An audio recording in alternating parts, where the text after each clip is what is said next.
नमस्कार। आज के वीडियो में हम बताने वाले हैं आपको ऐसे महत्वपूर्ण संस्कृत के सूत्र जिनसे आप वर्णों का उच्चारण स्थान याद कर सकते हैं और आप कभी नहीं भूलेंगे। ये वीडियो हिंदी संस्कृत दोनों विषयों के लिए है, क्योंकि वर्णमाला हिंदी और संस्कृत में लगभग समान है। कुछ चीज़ें बदली हुई हैं, संख्या कम ज़्यादा हो सकती है, लेकिन उच्चारण स्थान वही होता है जो हिंदी में है वही संस्कृत में है। तो वीडियो को लास्ट तक देखिए और चैनल को सब्सक्राइब कर लीजिए। आप RO, ARO, UP PCS, super TET इन परीक्षाओं की तैयारी कर रहे हैं तो ये वीडियो आपके लिए खास होने वाला है। पहला सूत्र देखते हैं। जो कंठ से बोले जाते वर्ण उनके लिए कौन सा सूत्र होता है, तो यह है अकुह विसर्जनीय नाम कंठा। इसको याद कर लीजिए, अकुह विसर्जनीय नाम कंठा।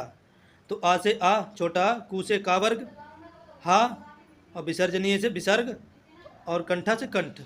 तो आ का वर्ग के अंतर्गत का खा गा घा अंगा और हा और विसर्ग आ जाएगा। इन सब का उच्चारण स्थान होता है कंठ। उसके बाद दूसरा तालु। तालु किसका उच्चारण स्थान होगा, तो इसका सूत्र होता है यचु यसा नाम तालु। इचु यसा नाम तालु। ई से छोटी ई और बड़ी ई। चा से चवर्ग, चू से चावर्ग, फिर या और सा। उसके बाद चावर्ग में चा छा जा जा यहाँ आ जाएगा। इन सब का उच्चारण स्थान होता है तालु। तो सूत्र होता है इचु यसा नाम तालु। उसके बाद मूर्धा। मूर्धा किसका उच्चारण स्थान होता है, मूर्धन्य कौन से वर्ण होते हैं, तो ऋटुर साणाम मूर्धा, ऋटुर साणाम मूर्धा। तो रिर टा वर्ग, टा ठा डा डा ड़ा और रा और इसके बाद ये षटकोण वाला सा। इन सब का उच्चारण स्थान होता है मूर्धा। तो सूत्र याद कीजिए, ऋटुर साणाम मूर्धा। उच्चारण स्थान इनका होता है मूर्धा, मूर्धन्य वर्ण होते हैं। उसके बाद अगला सूत्र दंत उच्चारण स्थान के लिए, तो लिर्तुल सानाम दंता, लिर्तुल सानाम दंता, लिर्तुल सानाम दंता। तो लिरा तावर्ग और तावर्ग के अंतर्गत ता था दादा ना आता है और उसके बाद ला और सा। इन सब का उच्चारण स्थान होता है दंत। तो लितृ सानाम दंता के अंतर्गत ये वर्ण आते हैं। उसके बाद ओष्ठ एवं नासिका। तो उपपद्यमानीय नाम मोष्ठो, उपपद्यमानीय नाम मोष्ठो। तो उ पावर्ग उपद्यमानीय ये सब ओष्ठ से बोले जाते हैं। तो उ मतलब छोटा उ बड़ा उ, पावर्ग उपद्यमानीय ये सब ओष्ठ से बोले जाते हैं। उपद्यमानीय पा और फा वगैरह होते हैं जिनके ऊपर ऐसे करके एक ऐसे बिंदी वो हाशिया जैसा लगा होता है। उसके बाद यम गणना नाम नासिका चा, यम गणना नाम नासिका चा। तो या मा अड़ा ना इन सब का उच्चारण स्थान होता है नासिका। या आप कह सकते हैं कि पंचम वर्ण, ये पंचम वर्ण होते हैं। हर वर्ग का पांचवा वर्ण नासिका से उच्चारण स्थान उसका उच्चारण किया जाता है। नासिक के वर्ण नाक और मुंह दोनों से बोले जाते हैं, या वा अड़ा ना मा इन वर्णों को।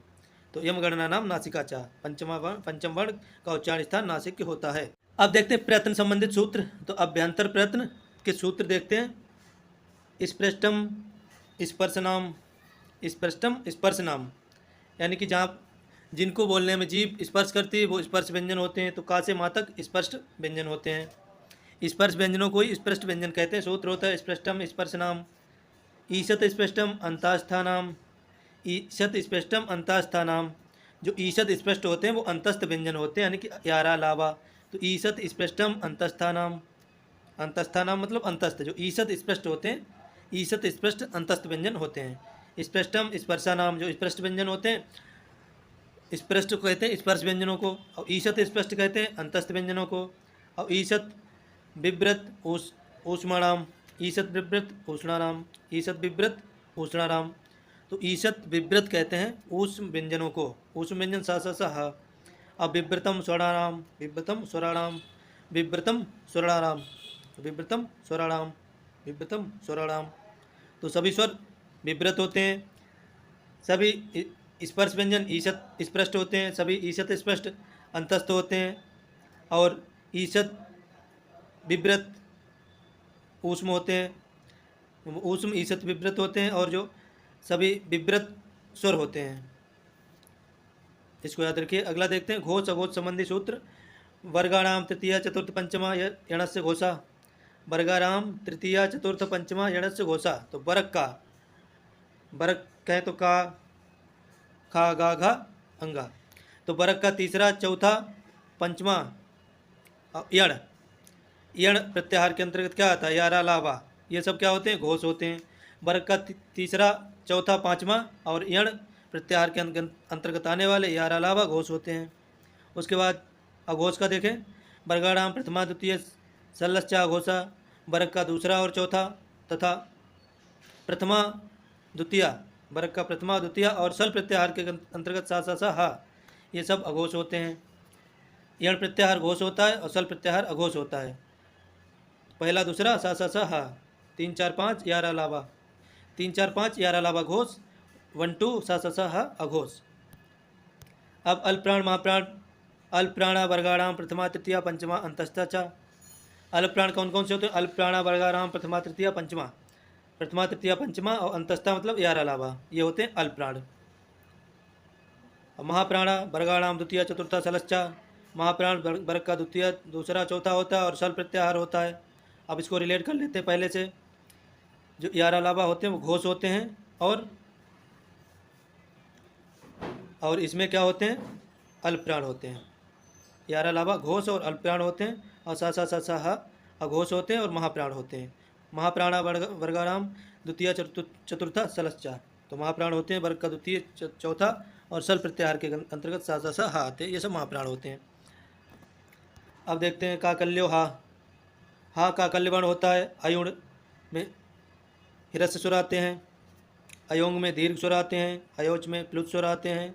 तो काकल्यो हा, ये सूत्र याद कर लीजिए। हा काकल्य वर्ण है। अयुण मतलब हिरस्य स्वर, अयोंग मतलब दीर्घ स्वर, अयोच मतलब प्लुत स्वर। उसके बाद याद करने की शॉर्ट ट्रिक देख लेते हैं। कंठा अको विसर्जनीय नाम कंठा, तो आ का वर्ग हा विसर्ग कंठ से बोले जाते हैं। तालु इचुएशन नाम तालु, तो ई चा वर्ग या और सा तालु से बोले जाते हैं। मूर्धा ऋतुर्सा नाम मूर्धा, रे टा वर्ग रा और सा मूर्धन्य होते हैं। लितुर्सा दंत से बोले जाने वाले लितुर्सा नाम दंता सूत्र होता है। लिर ला ता वर्ग सा, ये सब दंत से बोले जाते हैं। होस्ट उपपद्य मानीय नाम होस्ट उ और पावर्ग होस्ट से बोला जाता है। आगे देख लेते हैं कुछ अभ्यास प्रश्न। ऋतुर्सा नाम मूर्धा का उच्चारण स्थान क्या है? तो मूर्धा है। हाक वर्ण को किस नाम से जाना जाता है? तो हा काकल्य वर्ण होता है। अंतस्थ वर्णों अभ्यंतर प्रथम क्या है? तो ईशत स्पष्टम है अंतस्थ का। अंतस्थ ईशत स्पष्टम अंतस्था, यहाँ का उच्चारण स्थान क्या है? तो तालु प्लस नासिका, यम गणना नाम नासिका चा सूत्र के अंतर्गत आता है। आशा करता हूँ आपको वीडियो पसंद आया होगा। चैनल को सब्सक्राइब कर लीजिए और हमारे साथ जुड़े रहिए अपनी तैयारी को बेहतर बनाने के लिए। हम एक से बढ़कर एक वीडियो आपके लिए लाते रहेंगे, तो चैनल को सब्सक्राइब जरूर कर लीजिए।